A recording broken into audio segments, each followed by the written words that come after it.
Good afternoon. It is January the 8th, 2019. I'm John Hutchings. I'm the board chair. Well, no, I'm not, but I will be soon, apparently.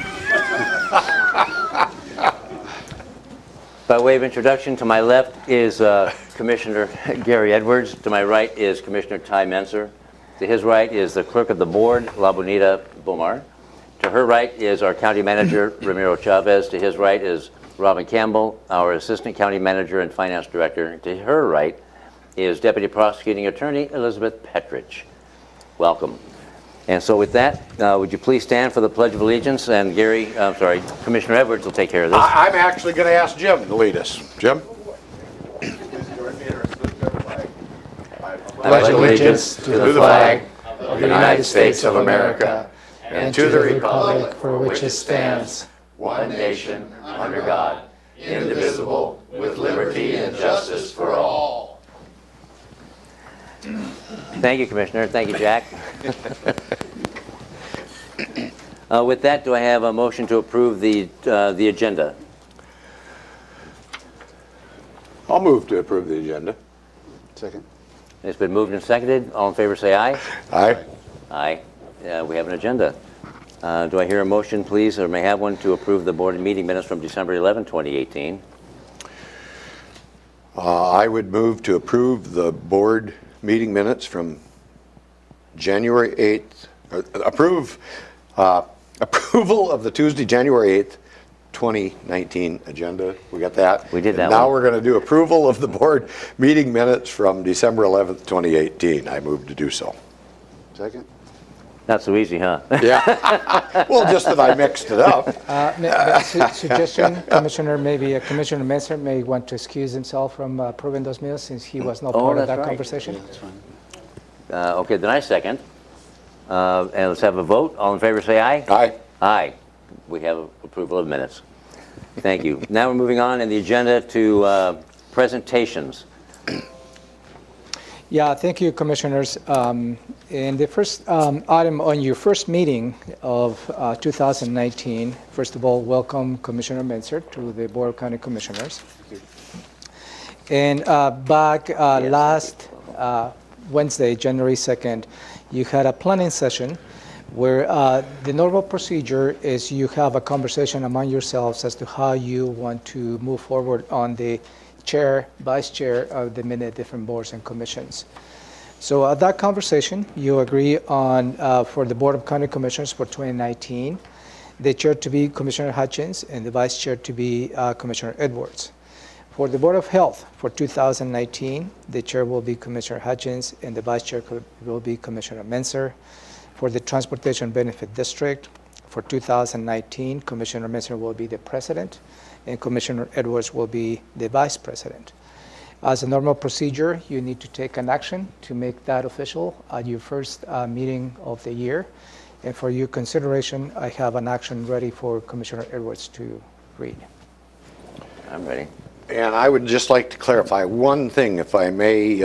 You commented that we had a discussion among ourselves over this particular topic that was in an open meeting, open to the public when we did so.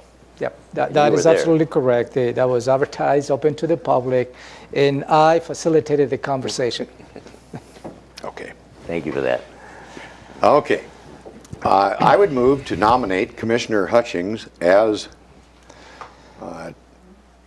chair and Commissioner Edwards as vice chair for the 2019 Board of County Commissioners. I would move to nominate Commissioner Hutchings as chair and Commissioner Menser as vice chair for the 2019 Board of Health. And I would move to nominate Commissioner Menser as president and Commissioner Edwards as vice president for the 2019 Transportation Benefit District. Second that motion. It's been moved and seconded. All in favor say aye. Aye. Aye.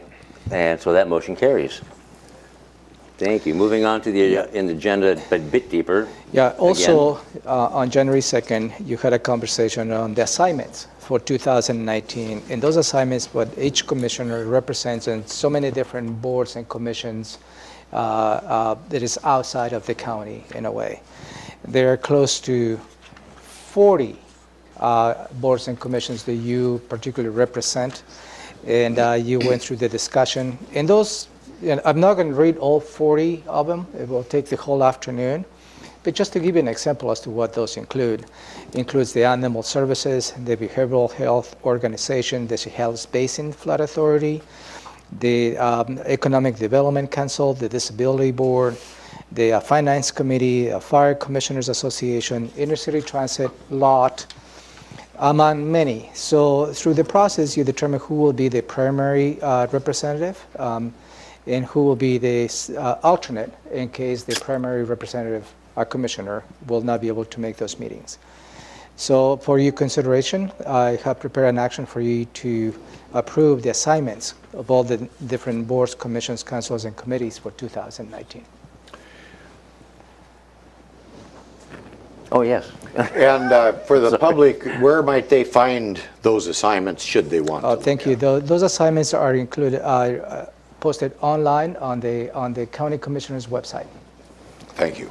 You know, if I was sitting here, I would have seen your hand. Go ahead. Okay. I would move to approve the 2019 Board of County Commissioners representation and assignments to boards, commissions, councils, and committees. Second? It's been moved and seconded. Any discussion?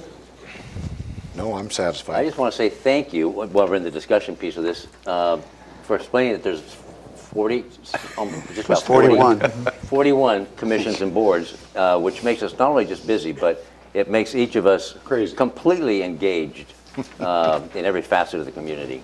That is why your positions are full-time positions. Yes, yeah, so it's appreciated. So it's been moved and seconded. All in favor say aye. Aye. Aye, and that motion carries. Thank you for that. Now, moving on to the agenda, we have introduction of new deputy prosecuting attorney, and we have John Thunheim, our prosecutor, here, coming to the podium. Good day, sir. Mr. Chairman, thank you very much. And I should say, Mr. newly elected chairman. Congratulations on that. Thank you. Grace, you want to come on up? It's my pleasure today to introduce to you the newest of our deputy prosecutors in our civil division. This is a way for me to kind of formally introduce you to her, but also to the community. And it's my pleasure to introduce Grace O'Connor as our newest civil deputy prosecutor.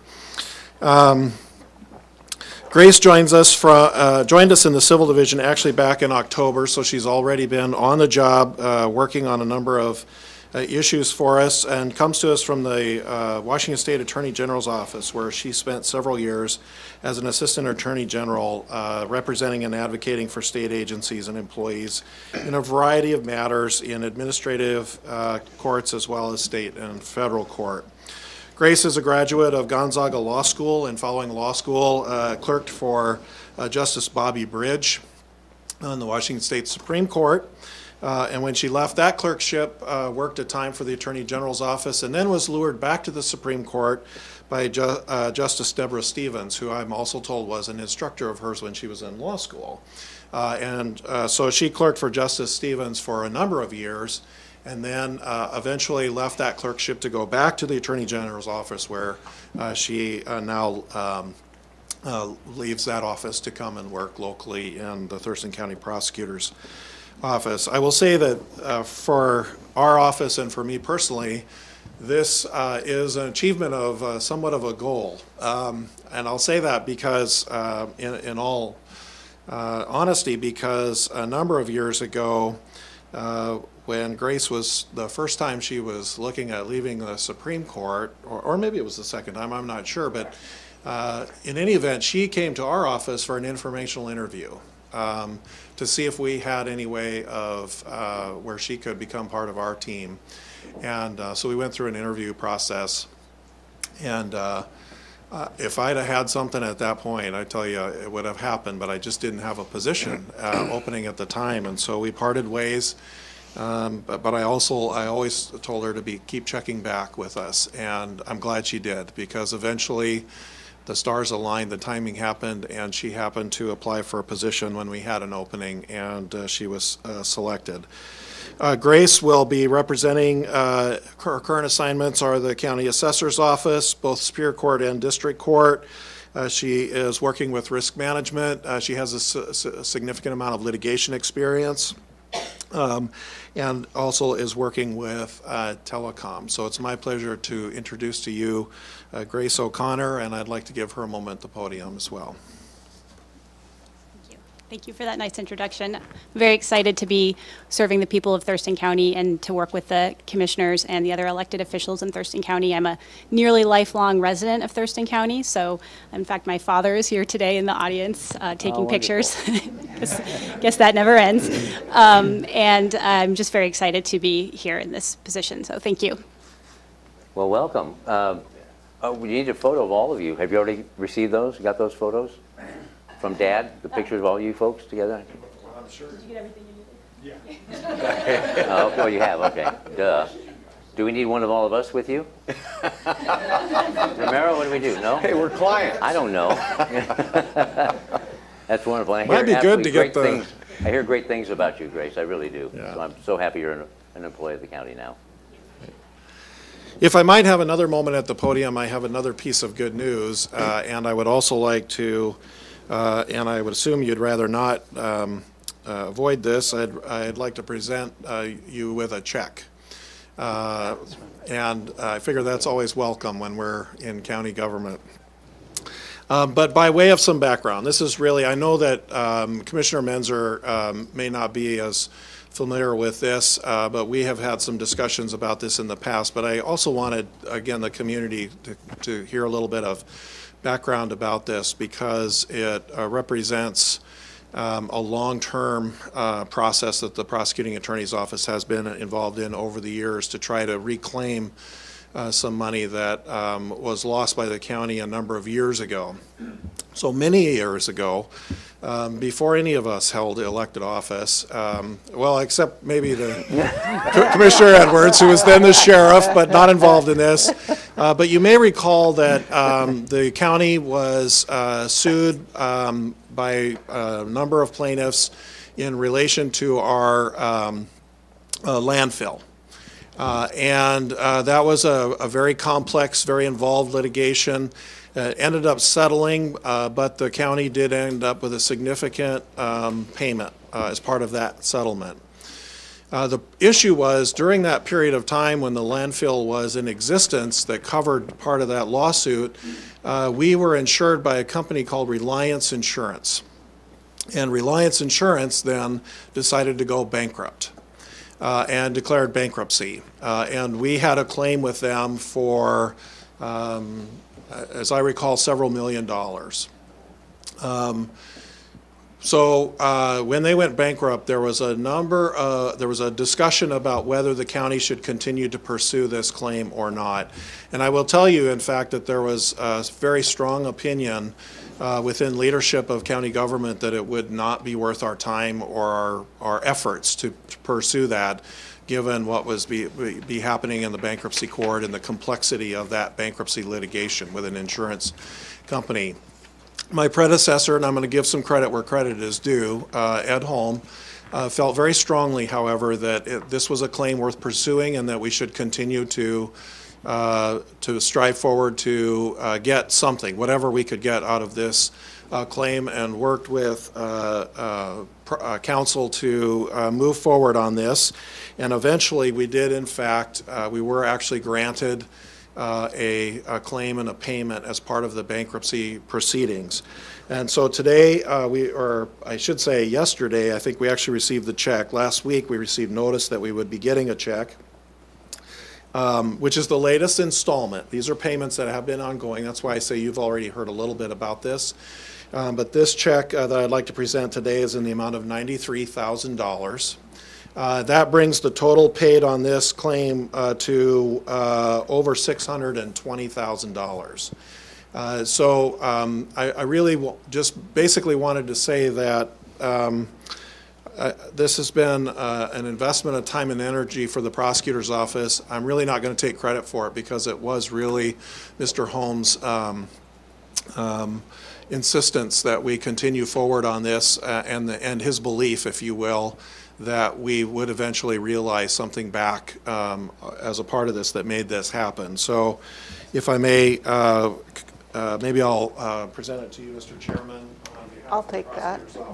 We'll take that. I think I don't want to touch you. I don't want my fingerprints on that thing. Here, I worry about letting the county manager. thank you. Because I don't know where I'll end up. Now, if it was one of those big, huge, giant checks, I would take that. That'd be fun. But this, yeah. Yeah, so anyway, and I will say we're also expecting at least one more payment to come forward as well. Next So year? that's my presentation. The time frame, because this is part of a distribution in this bankruptcy, I don't have a good time Okay. frame on it. But we do expect at least one more payment. Well, Prosecutor Thunheim, thank you very kindly. Do you have anything to say? Well, just take Ed to coffee on that, will you? I will, I will. You have anything Yeah, to add? Just thanks for the background. yeah, absolutely. Okay, thank you. But while you're standing there, will you explain where this money goes, Robin? It's not going into our pockets, it's not going into the general fund, where's it going? A small percent of it will go to the general fund, but the bulk of it goes into the solid waste fund. That's where the original payments were made from, about 80% from solid waste and 20% to the general fund. 20%, okay. Yep, it's recorded as a recovery of a prior period expense. So it's Beautiful. not available to spend, it becomes part of the fund balance. Thank you, sir. Okay, thank you. Thank you. Thank you, John. Now we're moving to item number 1 in the agenda, and that's the opportunity for the public to address the board. And I know that we love the fact that our community, anybody in the public, can address and redress their government, and this is the time to do that. But I have to go through the rules of engagement. It doesn't take very long. But just one thing to understand: when anybody addresses the board, we don't respond. It's not the agenda. It's not the avenue for us to, or the venue for us to respond and engage in conversation. We just listen. We may ask staff to do follow-up and such, but just to let you know, we're not here to engage. A lot of people think, well, they didn't answer me. Well, we're not here to answer questions. Speakers are limited to 3 minutes to address the board. Meeting attendees cannot donate their speaking time to another person. The board reserves the right to restrict a person's opportunity to address the meeting for a good cause. Please silence your phones. No comments that are lewd or offensive to a reasonable person. And I guess we get to define who a reasonable person is. We just ask that you please be respectful. No outbursts of any kind. No comments that are commercial in nature, such as promotion for a for-profit business. No comments that are inflammatory, hateful, defamatory, or discriminatory. Remarks about pending land use permits or similar matters that could eventually come before the board on appeal. We ask you not to make comments about that. And when your 3 minutes are up, you'll hear some type of a mechanical electronic device like your popcorn's done, and then that means your time is up. If you're mid-sentence, we'll let you finish. Hello, Counselor. We'll let you finish your sentence, but then not exceed that or take advantage of it. And we're ready. So, And just Romero. a reminder, any type of documentation that you provide as part of your public testimony, those are subject for the Public Records Act and will be exposed to the subject to the public records disclosure under RCW 4256. Thank you. So I have a list of folks that have signed up, and if you're a bit shy or didn't get to the list, I'm going to open it up for an open forum anyway, so everybody get a chance if they want to say something to the board. First I have, coming up, I believe, is Kerry Hart, and then in the bullpen is John Pettit. So, Kerry, come on up, sir. Even though I said it, please state your name and about where you live in the county. My name is Kerry Hart. I reside at 1505 Summit Lake Shore Road, Northwest, here in Olympia. And of course, that's in County District 3. And I want to thank the commissioners, Mr. Chavez, the county staff, and those citizens that are here. I appreciate the opportunity to present a testimony about the special district formation at Summit Lake. A petition to form a special district at Summit Lake has been presented to the Thurston County engineer. Upon review, he has suggested the commissioners consider a public hearing be held per RCW 85.38.040. I have done nearly 2 years of research and numerous interviews about the natural occurrence of toxic algae blooms in lake districts. This vetted and unbiased information was sent to nearly 400 lake property owners via email. On the basis of what I have learned, I don't believe a special district is the right thing for Summit Lake. However, it is not for me to determine.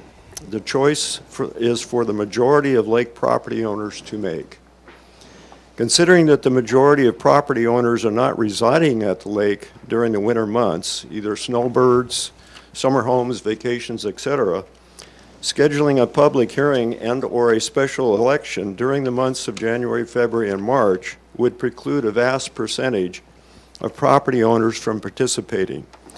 So I am urging the Thurston County Commissioners that if they deem a public hearing is necessary, it be held during the spring or summer months to access the majority of lake property owners. Thank you very much. Thank you, sir. Next is John Pettit, followed by Terry Ballard. Good afternoon, Commissioners. My name's John Pettit. I live on Rich Road, 9725, commonly known as the Chutes River Ranch. I'm so pleased. We have change. We have new things, and something unusual. We have a person who has a Harvard Law degree sitting on the board. So maybe we can start working towards following the laws. I have a quick comment that sometimes governmental units, different political subdivisions, decide to participate in a lot of things that it's not really their jurisdiction to be practicing in.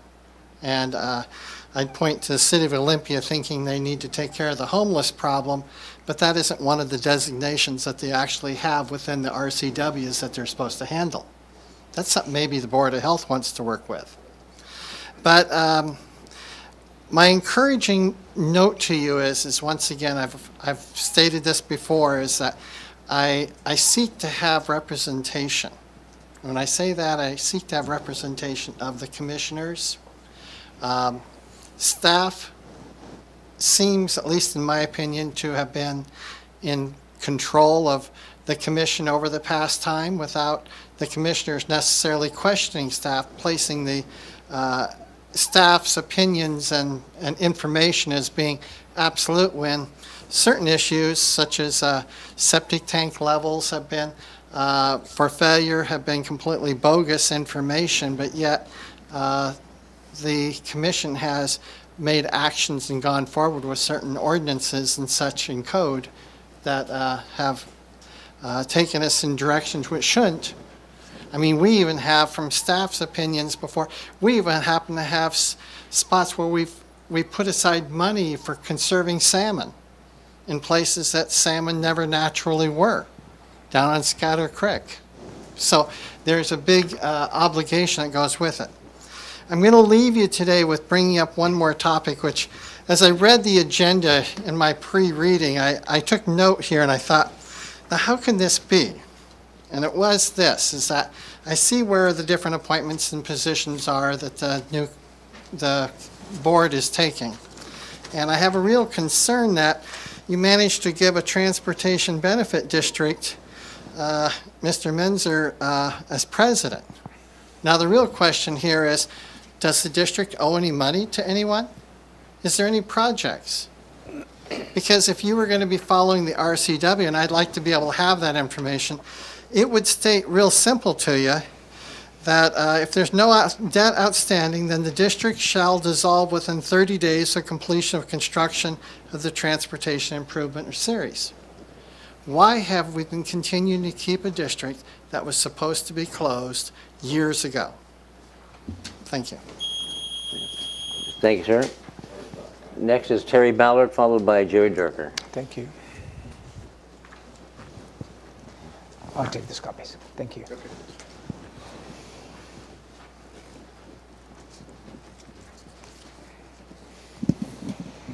Good afternoon, Commissioners. My name is Terry Ballard, and I have two properties which I reside at one of them in Tanglewild, and actually I own one in, sorry to say, in the city of Olympia.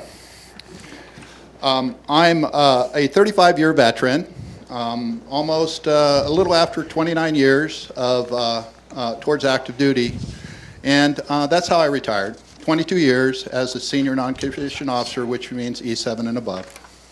Okay, I'm here to talk about false reporting. What you have in front of you is the RCW, and it says false reporting, and behind it says for accounting, for any other business, false reporting. So when people like Art Story come up here and tell you all about that, how dirty the septic tanks are, which turns out to be 0.2% of failure rate rather than a 14%, well, you have grounds now right there to fire him or fire any staff that lies to you in these false reporting, to include finance, to include everything. It's in the RCW. Since we have a lawyer on the thing, I'm sure he'll follow the law now. Okay? What I have now is I have a septic tank. I have to inspect my septic tank. Also, I have a tax on my taxes for septic tank. And they say I'm in the Henderson Water District. Well, I got one commissioner that's out on Lawrence Lake. Does he have the same inspection? Does he have the same tax? He's on Lawrence Lake and has a septic tank. Okay? I was laughed at the last time I presented this to the one that previously used to be here. Why do I continue to have this tax? This is color of law. This is illegal. I'm being taxed for something that everybody else is exempt from, because where I live and the city of Lacey wants to bring in city sewer. And let me tell you about city sewer. You got the mayor and you got the governor of the state forcing stormwater illegally into sewage water. And when there's an abundance of this, guess where the raw sewage gets dumped? And Glenn Morgan can contest to that. Okay? It gets dumped in Puget Sound. What part of gray water is drinking water? It's non-potable water. But our current governor wants to spend money on the whales. Well, he best clean up his own act through the city of Olympia before he starts hounding on us that we're dirty, because his Governor Manchin and the Capitol are as dirty as him. Okay, and you have in front of you about something else, but when we approve something like the City Capitol Foundation Park, dated in 2011 for $600K out of the conservation futures for a park that doesn't exist, the City of Olympia approved a $3.3 million for this park for 2.3 acres. It doesn't exist. Where's our money back? Where's the bang for the buck? We need to get that money back and use it where it needs to be used. Thank you. Thank you, sir. Next is Jerry Durker, followed by, excuse me, Esther Cronenberg. Sorry, I'm a little shorter.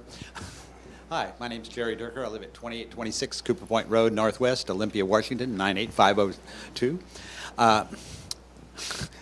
I got to wait a minute until Labanina can. Keep going, Jerry. I'm here today with my friend Esther Cronenberg and another friend, Arthur West, in the back there. And I'm presenting to you guys a request for you to ask the governor to make a declaration of emergency on homelessness in this area, and to ask the governor to make a declaration of emergency on homelessness for the state, because this problem is getting to the point that it's just ugly. Okay, not only are we taking and we've got, it looks like Calcutta downtown. I'm sorry, but it does. I was there in 1971, unofficially.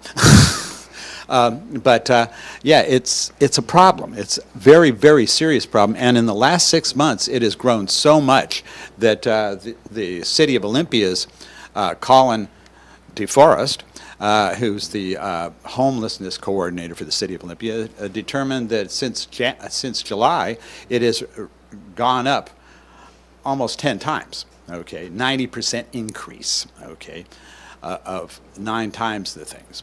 And so there's plenty of people here, okay, that we have approximately 1,600 kids in school that are homeless. We have, that's in Thurston County. This is a very serious problem here, and the city has an emergency declaration, the city of Olympia.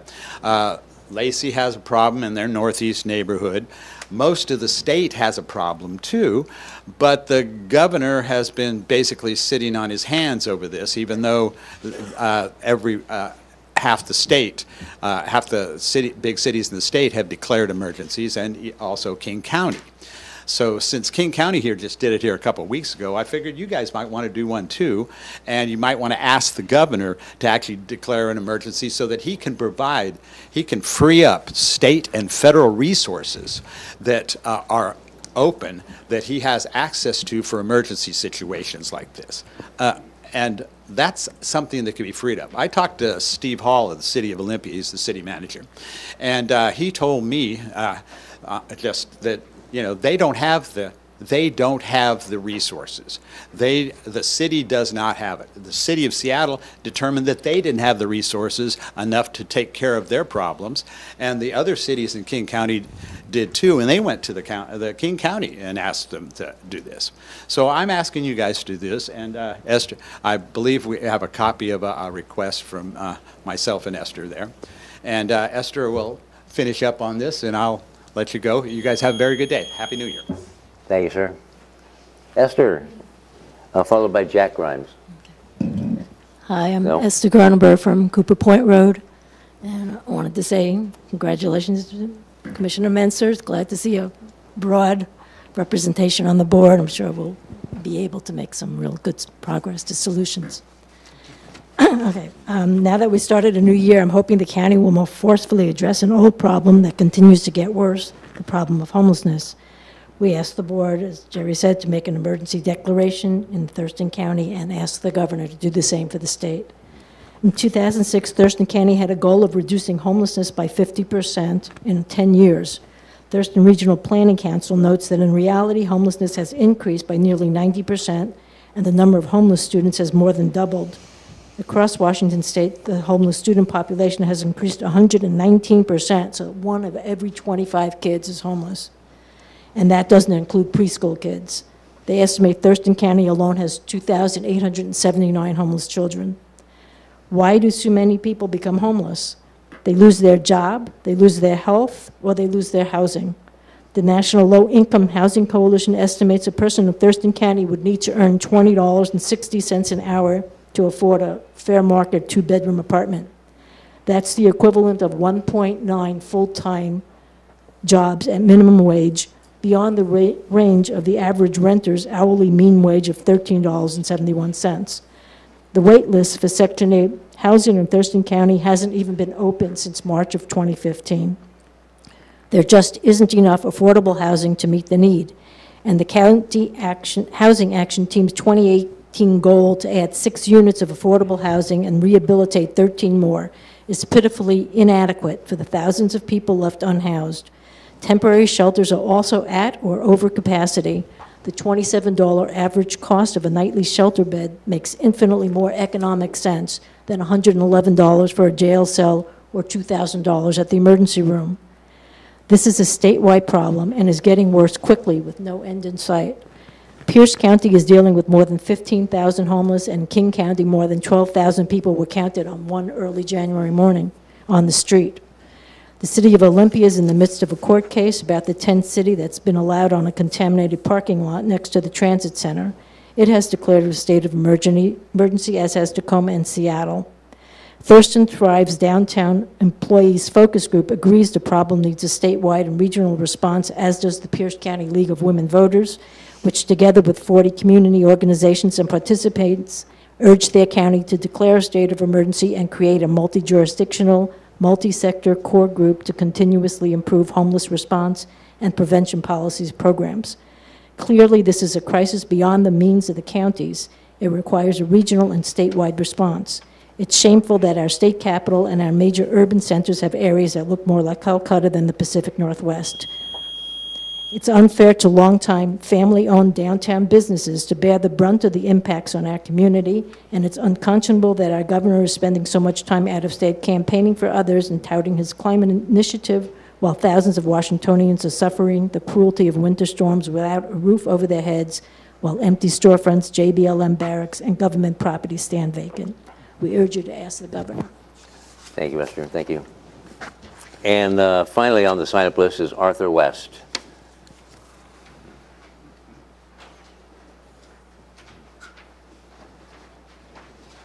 Oh, over there. Thank you, sir.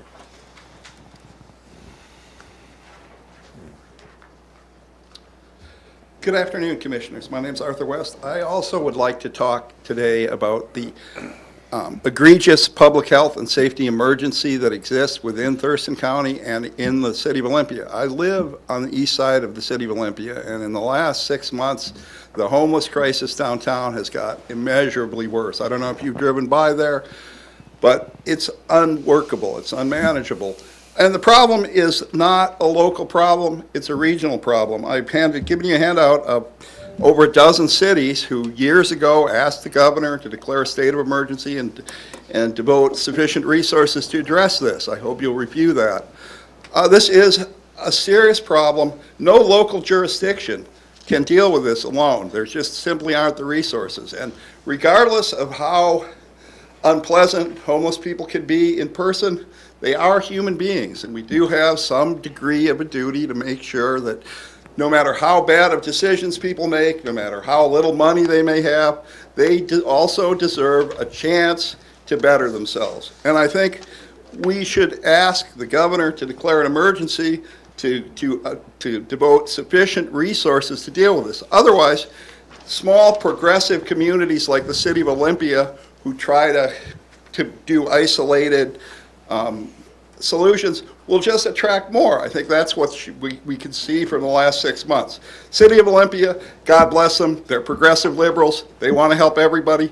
They've accomplished their goal. They've provided a place where homeless people can receive services. What this has done is it's attracted homeless people to the downtown core from the region. If we had a regional solution with sufficient resources to deal with this problem, we wouldn't be dealing with localized impacts like we have in the city of Olympia. And that's what I think we need to do to solve this problem. It's a serious problem. If you were to review the transcript of the hearing last week, the city of Olympia's council testified to the fact that there was, large numbers of people with no sewage, no running water, feces, discarded needles, and a clear danger of the spread of infectious disease. This is the capital city of our state. Our legislature, our governor, and our Supreme Court are all within a mile of these homeless encampments. I think it's time someone does something.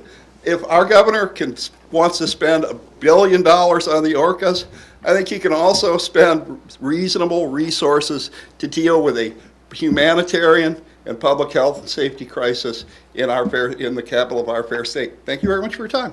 Thank you, sir. Now, by a show of hands, is there anybody that would like the opportunity to address the board? Anyone? Anyone? Anyone? Okay.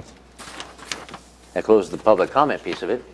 And that takes us to the county manager's update. And might I ask, County Manager, in light of the public comment that we've just heard, can you address where the board is going with that topic of homelessness? Yeah, certainly, and I personally have to agree with some of the public testimony. This is a regional problem that requires a regional solution. It requires a holistic approach as to how we need to address this matter. And the Board of County Commissioners have taken this very seriously. And in fact, we just hired a homeless coordinator. She has started here working for the county in the last 2 weeks, back there. And also just this morning, we began the conversation as to how the board can start having a conversation as to holistically how we need to partner with the cities per se, and also looking at this whole issue as to how we can partner because a single jurisdiction will not be able to address this issue. It's beyond the means of the City of Olympia, beyond the means of the City of Seattle. It requires a holistic approach, again, involving local jurisdictions such as the cities, the counties, as well as the state. And I will bring this to your attention, whether you would like to consider sending a letter to the governor, encourage him to declare a state of emergency. And that will be a decision point in the next week or so. Thank you, sir. Do you have any other updates? No, I don't have any more updates, Commissioner. Okay. We're moving on to item number 3, the consent agenda, items A through I. And is there a motion to approve? She didn't want to even touch it. I would move to approve consent items A through I. Let's just hang on until the gallery empties. Thank you, Arthur. Okay, so it's been moved. Second the motion. Okay, it's been moved and seconded to approve the consent items A through I. All in favor, say aye. Aye. And aye. So that motion carries. Item number 4. Is that where we're going? Yes. Item number 4 is the Public Health and Social Services Criminal Justice Treatment Account Plan and Interdepartmental Agreements. And we have Carrie Hennon. Good afternoon. My name is Carrie Hennon. I'm with the Department of Public Health and Social Services. The Criminal Justice Treatment Account, or CJTA, is a state funding stream. Public Health and Social Services has a contract this year with the Washington State Healthcare Authority for about $239,000. That funding is devoted to substance use disorder treatment and recovery support services for individuals involved in the criminal justice system. According to the state statute, there is a local CJTA panel that convenes to come up with a plan for how to invest those dollars to have the most impact. So that panel convened in October and developed a plan, and I'm here today to ask you to approve the plan and 2 interdepartmental agreements implementing that plan, one between Public Health and Social Services and Superior Court's Drug Court Program, and the other between Public Health and Social Services and Thurston County Public Defense. This is in alignment with the county strategic plan, Initiative 2, Community Health, Safety, and Wellness, and Initiative 11, Innovative Justice System Reform. Thank you. Any questions or comments? No. Nope. Ty? No. All right. Is there a motion? Yes, and I might mention that we had quite a discussion on this topic at our work session, so the public knows we're just not moving ahead without having any review. I would move to approve and update Criminal Justice Treatment Account Plan, an interdepartmental agreement with Superior Court for a maximum total amount of $192,000, and an interdepartment agreement with Public Defense for a maximum total amount of $23,394, covering the period of July 1st, 2018 to June 30th, 2019, to provide substance use disorder treatment and recovery support services for individuals involved in the criminal justice system, and authorize the Director of Public Health and Social Services to sign the agreements and any amendments that do not change the approved dollar amount or duration by more than 25%. I second that motion. It's moved and seconded. All those in favor say aye. Aye. Aye. And that motion carries. Thank you, Carrie. And then Thank 4B on the agenda is the Arcora Foundation Grant Agreement. Leslie Price? Good afternoon, Commissioners and everyone. My name is Leslie Price. I am the Public Health Nutritionist at Thurston County Public Health and Social Services. I'm also the coordinator for our Department of Work for this new oral health initiative. Today, I'm asking you for your approval on a new contract to implement 2 oral health strategies in Thurston County, community education and school-based dental sealants. The grant amount is $71,145, and it is from the Arcora Foundation. This is a 1-year grant. We'll be working in collaboration with Choice Regional Health Network and other partners, which include the Thurston Mason Oral Health Coalition, the Olympia Union Gospel Mission, and a local periodontist, to name a few. These partnerships make up what is called the Thurston Local Impact Network, which is also referred to as the Thurston LIN, L-I-N, which is supported by the Arcora Foundation. The focus of this project is to reduce health disparities in Thurston County by increasing access to dental care and improving health outcomes. A recent health data report about oral health here in Thurston County shows that we need to focus on age and income in Thurston County. And the age is mostly the 2 ends of the spectrum, the 60 plus and the real young kids. A lot of folks 60 plus don't have access to dental care because they don't have dental insurance anymore. And then young kids, a lot of young kids, especially Medicaid kids, have trouble accessing dentists in our county. Again, the data for Thurston County shows that school-aged children are having difficulty accessing dental care and are experiencing preventable oral health issues. Children on Medicaid have difficulty accessing dental care in our county. So this project is going to have a very strong focus on children. The community education strategy will aim to increase awareness of the relationship between oral health and overall health. Oral health is much more than just having healthy teeth. Oral health connects to your overall health and is integral to and not separate from your overall general health. As an example, there are associations between chronic oral infections and heart and lung disease, stroke, and low birth weight premature births. There's also associations between periodontal disease and diabetes. So good overall health can be achieved in part through good dental habits learned early and reinforced throughout life. The school-based dental sealant strategy aims to increase access to preventable dental care to elementary school-aged children in our county, regardless of income. This project connects to the first initiative of our Thurston County Strategic Plan, which is to improve health outcomes for all. This project also connects to our department's emphasis on achieving greater health equity. If you want the highest level of health for all people, they have to have the opportunity to achieve that, and we have to address health equity. One way of making progress towards this is to reduce health disparities or differences in how healthy different groups of people are.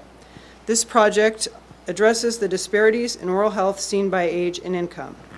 We hope this project will help to achieve better health outcomes for everyone in our community, including putting children on a path towards lifelong oral health. Thank you for your time. Any questions? Any questions of Leslie? Could you just possibly give us a real brief, Arcora Foundation, what is their thing? The Arcora Foundation is the foundation of Delta Dental of Washington, which is a dental insurance company. They're the foundation off of that. Is that what you're asking? Yeah. Just where it's kind of coming from. And that's my question. Do you have any questions or comments? No questions. Thank you, Leslie. And is there a motion? Yes, I would move to approve the Arcora Foundation grant agreement for the duration of December 20th, 2018 to December 20th, 2019 for a maximum total compensation of $71,145 to support oral health, community education, and school sealant projects, and authorize the Public Health and Social Services Department Director sign the agreement and any future amendments that do not change the duration or value of the contract by more than 25%. I second the motion. It's been moved and seconded. All in favor say aye. Aye. Aye. Then that motion carries. Thank you, Leslie, very much. Thank you very much. That takes us to item 5 in the agenda, Public Works. And we're going to talk about setting a public hearing regarding Lake St. Clair boat speeds. And we have Tim Wilson here. Good afternoon, Commissioners. Tim Wilson, Water Resources Division Manager for Public Works. For a number of years, many of Thurston County lakes have been regulated by boater speeds and setbacks on the lakes. Lake St. Clair is one of the lakes that is included in this list. Since 2000, multiple emergency resolutions have been adopted by the board. Most of these set the trigger elevation on Lake St. Clair, in which these boater restrictions would be applied at 69.9 feet.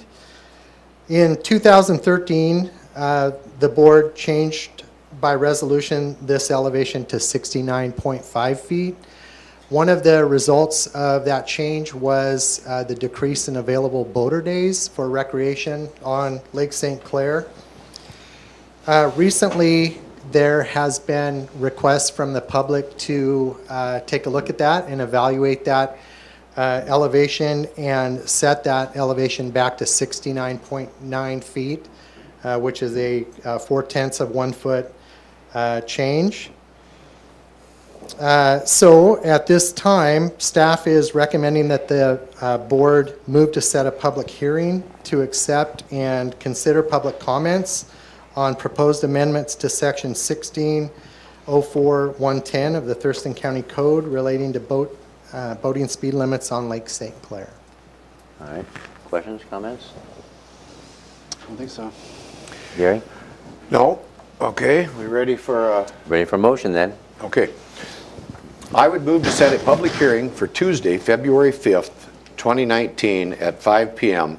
or as soon thereafter as the matter may be heard at the Thurston County Courthouse, Building 1, Room 280, to accept and consider public comments on proposed amendments to Section 16.04.110 of the Thurston County Code relating to boating speed limits on Lake St. Clair. Second that motion. Been moved and seconded. All in favor say aye. Aye. Aye. That motion carries. Thank you, Tim. Thank you very much. And now we move on to item 6 and 6A, and that is the Commissioners and the County Manager items. We have the approval of the professional services contract between Thurston County and Capital Consulting. Ramiro Chavez. Thank you, Commissioners. Let me take you back to early 2017 when, and it was, I think, in late 2016, when the county and the Board of County Commissioners back then decided to secure the services of Jennifer Ziegler in consulting. And the intent of securing the services of Jennifer Ziegler was to help the county state their case in legislative priorities before the legislature. Through that process, I have to say that that particular venture has been proven extremely successful, and return to that investment has been great to the county. As an example, back in 2017, they were able to lobby changing the state law to allow the county, Thurston County, to pay a levy lift from 9 years to 25 years. And that was pivotal as to how that particular funding strategy excuse me, could be utilized when and if the commissioner is considering the new civic center and courthouse, because that is going to be the funding strategy behind that. So essential. And also through the process, Jennifer Ziegler, in partnering with Deborah Mangia, have been extremely proactive in trying to ask the state and legislature to reinstate the court impact fees to the county. As you may recall, back in 2017, the court impact fees were reduced by just 50%, just about 50%. And that is related to some of the state cases. They are filed here in Thurston County, just because we are the county seat within the capital of the state. And through the process, they have been, Jennifer, and particularly Deborah Mangia, very proactive in working with the state as to how we can probably get a permanent restoration to those impact fees. They were restored back in, I believe, in 2018, but nothing in 2019 and nothing in 2020 and the next item either. So, and this is the background as to how this particular item is very important for the county and the value added to secure the services from Jennifer Ziegler and Deborah Mangia. In December 2018, I had a phone call from Jennifer Ziegler, and she mentioned that perhaps she will no longer be able to provide the services to the county. As her success increases, they have many other clients, and unfortunately will not be able to provide the services she has in the past. However, Deborah Mangia, her partner, created her own company, and she will continue to provide those services to the county as we move along and making our case before the legislature.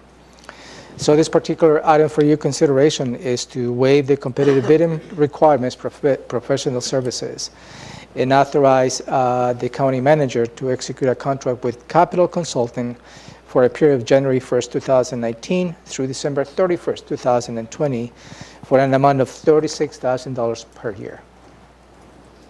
Okay, any questions or comments? No, thank you. Nope. All right, is there a motion? Yes, I would move to waive competitive bidding requirements for a professional services contract in accordance with policy and authorize the county manager to execute a contract with Capital Consulting for the period of January 1st, 2019 through December 31st, 2020 in an amount of $36,000 per year. Second the motion.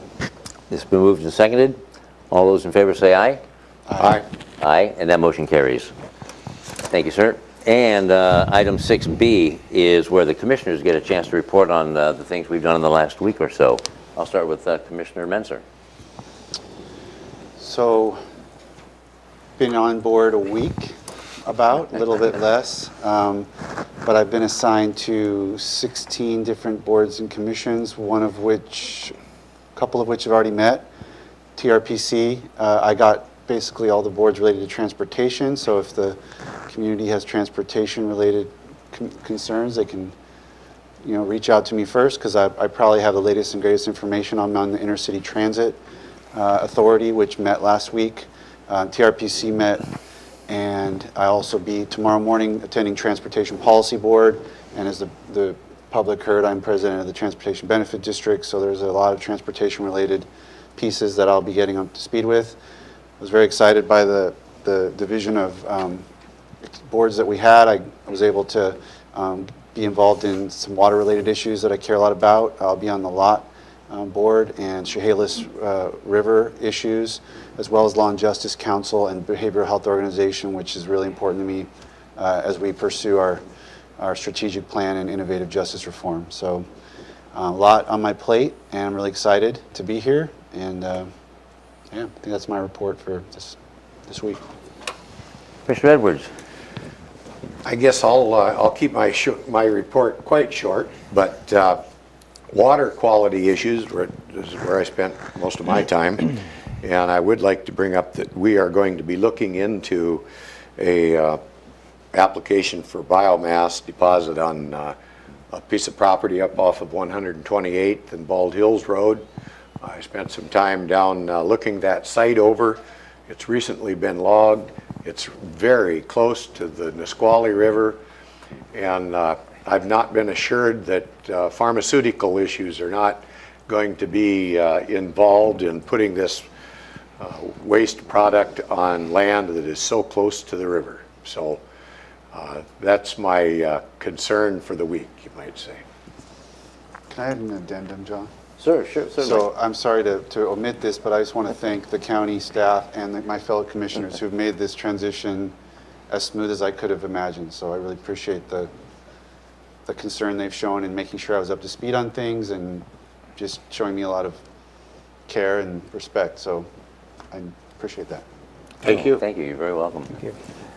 And now I get to go, and I'm looking at this, and it says we get to report on stuff we've done, but it also says providing updates on actions taken as well as upcoming issues. Keely, would you please come to the, this is just killing me. I want you up here. I know this is unscripted, but I want to welcome you as a new employee, and I want you to tell me who you are. Tell us who you are and what you do. Sure. Now. Thank you for this impromptu introduction. And my name is Keely Marino, and I am now the Homeless Prevention and Affordable Housing Coordinator here at the county. I'm really thrilled and excited to be doing it, and I just met some of our constituents outside as I walked in the door.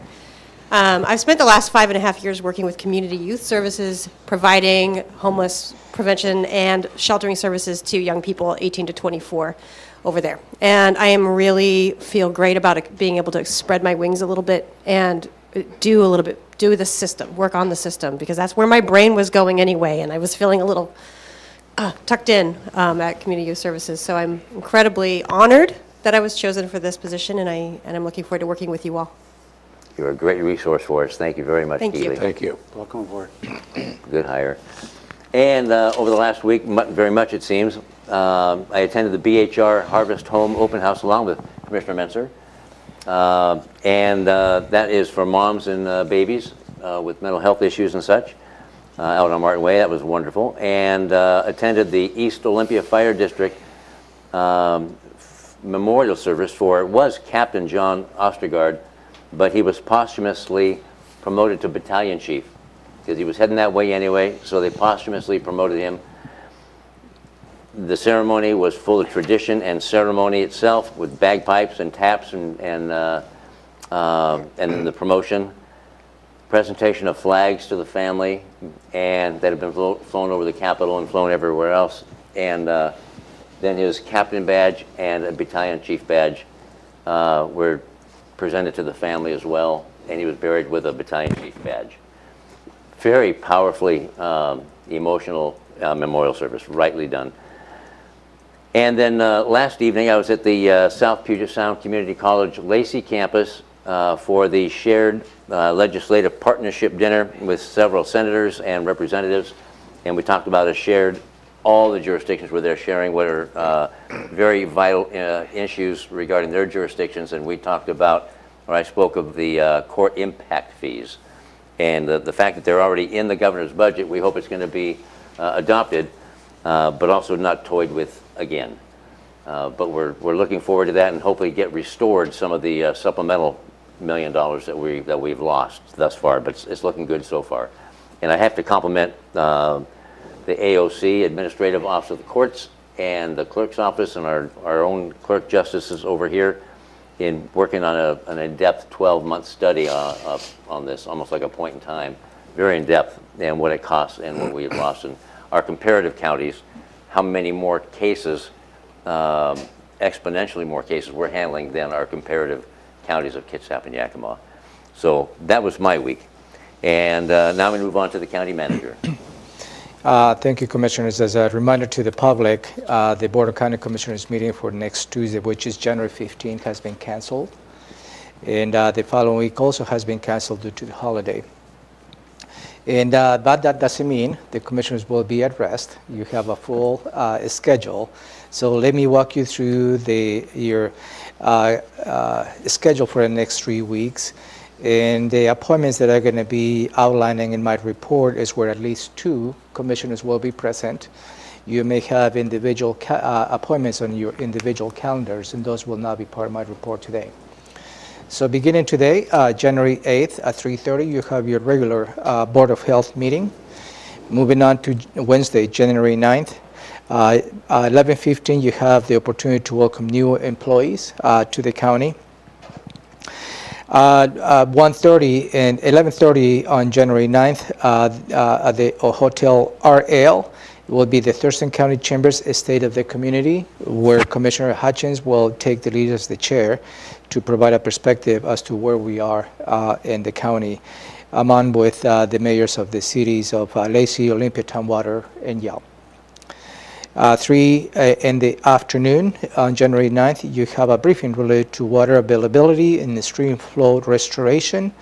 And this is related to the Hearst decision. And the staff will give you a briefing on all the 5 WIRAs, that will be the water resources inventory areas, and provide you with the status of as to where we are on the implementation plans of those WIRAs. And at 3:30 in the afternoon on January 9th, you have a briefing on the treatment sales tax, focus on the 2019 community grants. Moving on to Thursday, January 10th at 10 in the morning, you have a briefing related to the Civic Center and Courthouse project. And that is a follow-up to the December 13, 2018 briefing that unfortunately had to stop because we have a bomb threat and we needed to evacuate the campus. And again, this is going to be a shorter briefing to the December 13, and I think is going to be beneficial. And I will walk you through next week as to when you can maybe considering making a decision on the preferred site. Friday, January 11th, 9 in the morning, you have the Commissioner Hutchins and Commissioner Menser will have the Thurston Nation Behavioral Health Organization agenda setting. Nothing on your combined schedule on Monday, January 14th. On Tuesday, January 15th, we will have an agenda setting in the morning. I will send you a draft agenda at the end of this week. And in the afternoon, at 2 in the afternoon, I will schedule a briefing where you will have the opportunity to discuss the Civic Center and Courthouse, particularly the 3 site locations.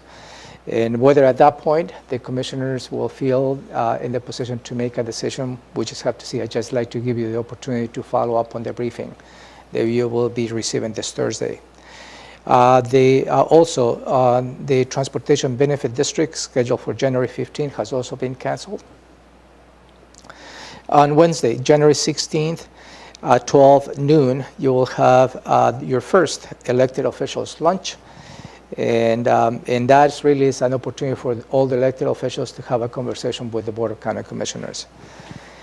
At 1:30, you will have a briefing related to the YCOM, that is the Communications Franchise Application. 2 in the afternoon, January 16, you have a briefing on the Shellfish Protection District Advisory Committee. That is related to the Henderson Inlet Closure Response Plan. And at 2:30 in the afternoon, you will have a briefing on the state of the Department of the Community Planning and Economic Development. Thursday, January 17th, at 1 in the afternoon, you have your formal Thurston Nation Behavioral Health Organization, and that will be for Commissioner Hutchins and Commissioner Menser. And Friday, January 18th at 8 in the morning, you have your steady meeting, and that is the South Thurston Economic Development Initiative. Moving on to Monday, January 21st, nothing on your combined schedule. On Tuesday, January 22nd, we have an agenda setting where we'll be reviewing the agenda items for the January 29th Board of County Commissioners meeting. Wednesday, January 23rd at 9 in the morning, you have the Public Defense State of the Department.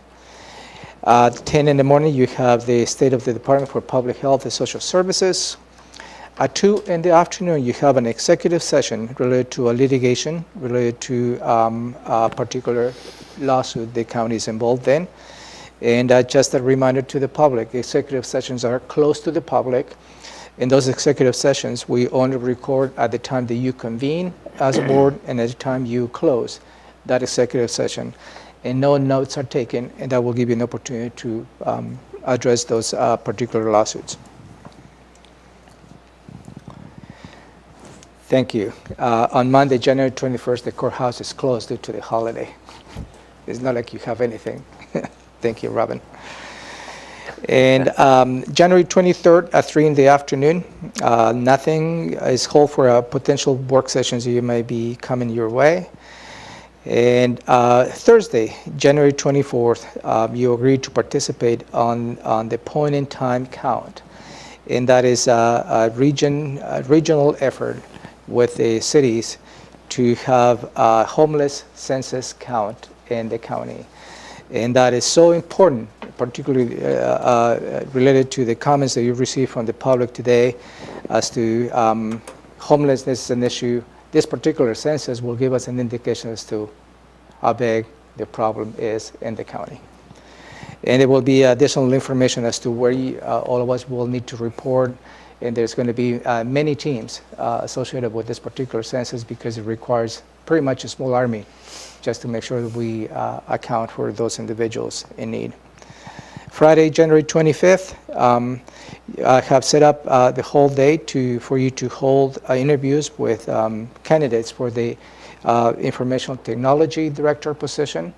And hopefully you can probably see maybe 3 or 4 candidates they may be interviewing on that day. And that is the end of my report. Any questions or comments? No, sir. No. I just want to reiterate that a week from today, next Tuesday, the 15th, and the following Tuesday, the 22nd, following Martin Luther King Jr.'s holiday and a day of service, that there are no BoCC meetings. And is that posted just online?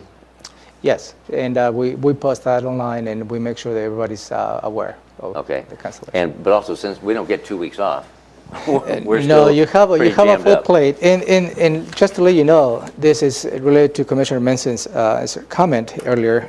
This is just your combined schedule. Outside of this, you have all the committees, commissions, and boards that you are going to be attending as we move along. In addition to your individual appointments with your constituents, I'm sure they're like to have a conversation with you in many aspects of the county business. Good, thank you. With that, is there a motion to adjourn? I would move to adjourn January 8th, 2019 meeting, the one we're at today. Second. Moved and seconded. All in favor, say aye. Aye. Aye. Carries. We're adjourned. Thank you.